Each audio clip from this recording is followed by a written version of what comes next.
गणेश चतुर्थी बुद्धी, समृद्धी आणि नव्या सुरुवातीचा सण. या उत्सवाची सुरुवात झाली ती महाराष्ट्रात, जेव्हा लोकमान्य टिळकांनी स्वातंत्र्य लढ्यात लोकांना एकत्र आणण्यासाठी गणेश उत्सवाला सार्वजनिक रूप दिलं. भौगोलिक दृष्टीने कोकण भाग अत्यंत महत्वाचा आहे. नदीकाठच्या मातीतून गणपतीची मूर्ती बनते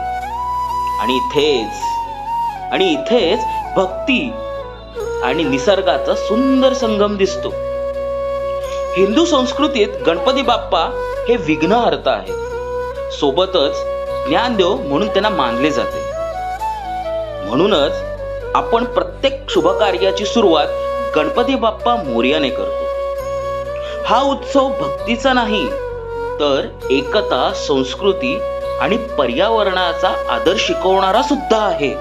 जर तुम्हाला हा व्हिडिओ आवडला असेल तर वन ब्लॉग यूट्यूब चॅनलला सबस्क्राईब करा. हा व्हिडिओ तुम्ही जर इंस्टाग्राम आणि फेसबुकवर पाहत असाल तर फॉलो करायला विसरू नका.